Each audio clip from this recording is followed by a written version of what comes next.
Grip TV Nation, this is what you've all been waiting for. That's right, the full review of the CSW V2 base and the Porsche wheel right here on Grip TV.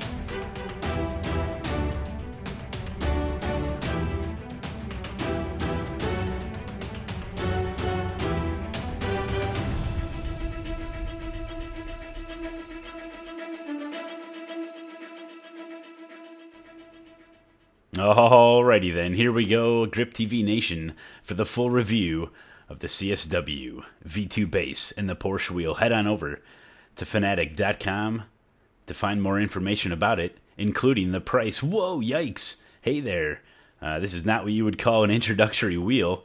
Top of the line as far as consumer grade, and you can find a little bit more information on their website about it as far as compatibility. It does work with PC, Xbox, and PlayStation.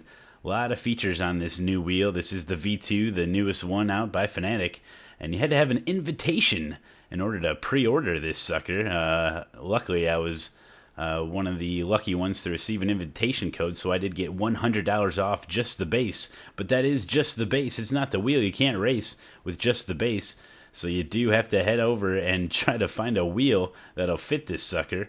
I went with the Porsche wheel, and you can see the price there. $1,000 total with shipping and everything for myself. That was with $100 off the base. It ain't cheap, folks, but you do get what you pay for. Here's some stats on the wheel itself. Replica size. It's got the LED lights for the rev right on the wheel there. Find out more info on the website. So here we go. We got the wheel, and we're going to turn it on. I do like the way this thing does turn on. We'll take a look-see here. Just hold the button, turn it on, and away she goes. It's not as violent of a startup as my old wheel, which is nice. It's a lot more smoother, quieter. You can hear the fan going. The fan does make a little bit of noise, but it's understandable from the power that it's going through. And the shifter paddles, oh, here we go. If you're a streamer like me, shifter paddles, it's an issue. They're really clicky. I don't know why they do this, but take a listen.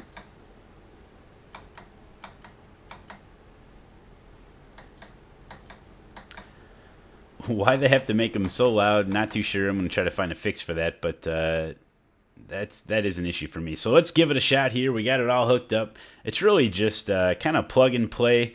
I did have to download the new firmware and the drivers for it. But it really was an easy process. They make it nice and simple for you. So after you hook it all up, just head on over to the website and you can get that taken care of, no problem. Now, as we all know, I do have a little wiggle in my driving style, but most of what you're actually seeing, about 85 to 90% of what you're actually seeing, is the wheel moving on itself. That is the force feedback. I run with kind of a high force feedback setting. For the Porsche, it's usually about a 13 to 16, depending on your car setup. But most of the wiggle that you're seeing is the wheel moving by itself, and I'm just along for the ride. But just taking a look here, a little bit of the driving here. We're driving the Porsche at Suzuka, and you can just really tell tried to get the size in there, a good perspective. I actually have the GoPro camera in my mouth at the time of recording to try to get you guys the best perspective of what it's like for me when I'm behind the wheel of this thing. And you can just tell the size of this wheel is huge, and I do really like that. Makes it feel, the immersion factor is there, and I do like that a lot. As you notice, the wheel is not plastic like some other wheels out there, so it does not feel like a toy. It does feel real in your hands. It feels comfortable. It's smooth. It's really nice. there is some, the leather is stitched into place, obviously, and the stitching, we'll talk about that later, but that could become an issue in the months and years ahead. But for now, it seems like it's very well built, very nice stitching on there, except for the high wear areas, like where your fingers are and stuff. But very nice. You can see some of the button placement. We'll talk about that a little bit later. The button placement, how many buttons there are. They're all black. You may not be able to see all of them, but there's quite a few of them there. And they're all programmable for iRacing, any other type of sim racing game. But it's kind of hard to explain the depth of feel of the wheel. But I mean, if you hit a wall, if you're losing control, if you're on a bumper, if you hit a car, if you're on the grass, all of these things in the game do give a different response through the wheel. It translates extremely well, and it really gives you more awareness of what's going on the track, how close you are to the limit, and stuff like that. So I'm extremely impressed by the types of feel that it can give you. Very subtle at some times and very strong at other times, but it's just amazing. Here we go on to the settings part. Now you better write these down. Get your pencil and paper out here. These are the settings for my wheel currently right now as of the date of this video. I pretty much just set it up and I haven't changed much of it so far. It seems to be working for me, so probably just leave it as is. Some of these settings, if you start turning them on, it really creates an issue. Some of these other settings can be overridden in iRacing and other sims, but they're the settings, folks, so write them down. The quick release, here we go.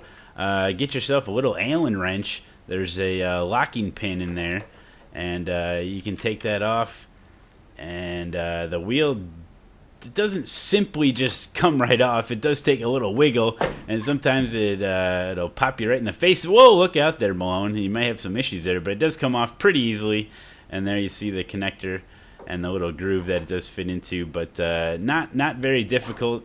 I could see it could definitely be possible if you had an F1 rim to be able to swap these in between races. No big deal. You just put it back on, fit the groove in there, push the little plastic part, and then put your Allen screw right back in there, and you're good to go. You swapped out the wheel, so it's just that easy. Okay, pros and cons. Here we go, guys. The pros, the mounting template on this thing is exactly the same as the CSR wheel, my old wheel. So a lot of their wheels at Fanatec do have the same mounting template. So it was extremely easy for me. I used the same holes. I did not have to drill any additional holes. We talked about it before. The depth of feel is amazing in this wheel. You do get what you pay for as far as the quality. It's adjustable. The paddles are adjustable for length and how far back they are, so you can adjust the paddles there. I have not yet. I still have them at stock. They seem to work just fine for me. The buttons on it, there are a lot of buttons, but I have buttons both on the pros and the cons for this. So there are a bunch of buttons, which is nice, but later on we'll discuss how they're not well placed. But anyway, it is very well built. This thing is solid like a rock. It is solid, and it is just pretty amazing. And also the fact that it's not plastic. I mean, you hate to be driving, especially some of these endurance races coming up with team racing. I mean, this thing's not plastic. It does not feel like a toy, so it is really locked in. You feel like you're really driving the car, and it's just amazing. So those are the pros. Let's go on to the cons now. The cons, the big thing for me, because I'm a streamer, is the paddle click. And I really don't like the paddle click. I can even hear it with my headphones on. So even if you don't stream and stuff, I would say the paddle click is definitely an issue. Button placement. I'm getting used to some of the button placement, but I think they could have put some of the buttons a little bit closer to your thumbs. I find myself reaching quite a bit in order to find some of the buttons, having to look down and pretty much take one of your hands completely off the wheel in order to reach one of the buttons. So I think they could have done a little bit better job as far as where they put the buttons in a cluster. And the left joystick is unprogrammable by iRacing. I cannot get that thing to program at all. It's just like a free joystick. The left D-pad, or the left joystick, should have been a D-pad.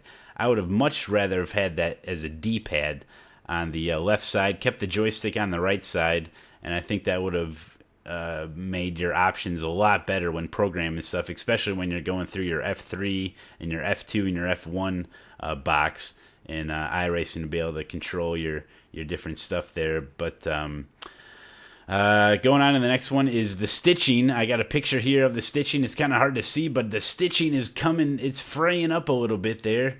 Not too sure. I know it's like double, triple, quadruple stitched. I'm not worried about it as far as the leather just coming and peeling off or anything. But the thread that they use, it seems like it's coming apart a little bit there. It's coming apart at the seams, if you want to say that. But something just to keep my eye on it. Maybe I can cut it back with a scissors or something.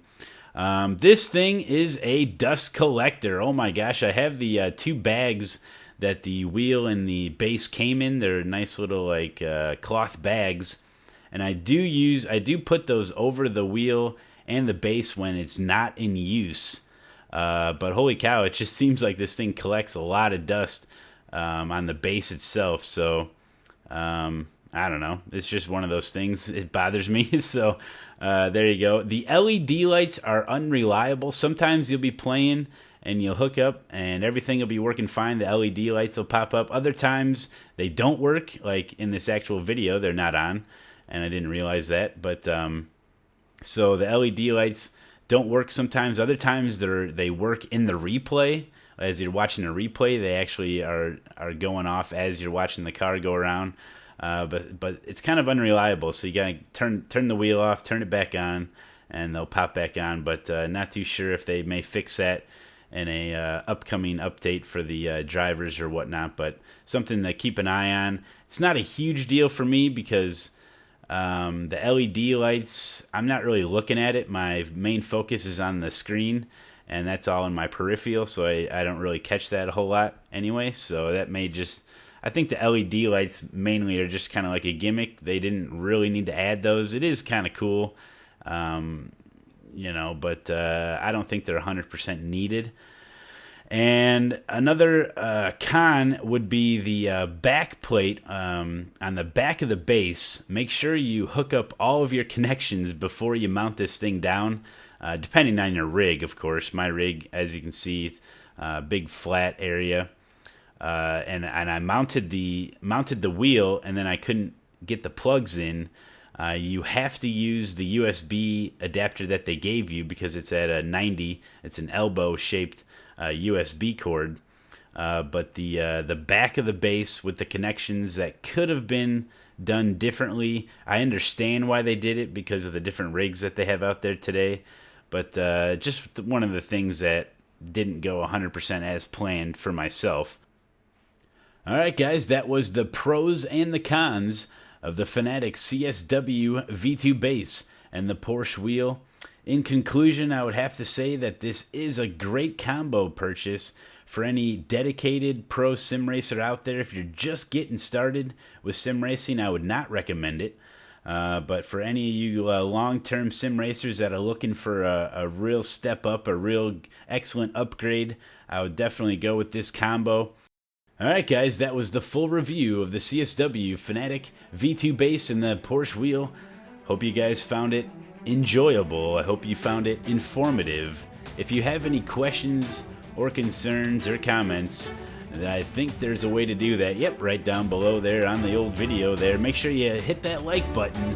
And hey, where the hell have you been my whole life? We do live racing right over on Twitch. Make sure you join us at twitch.tv/Showdown1983. And we also do a giveaway every single week. That's right, get on in there, start betting those turkey legs, and you can win a car or a track of your choice every single week. Alright guys, well, good luck out there, try not to get punted, and I'll see you on the podium.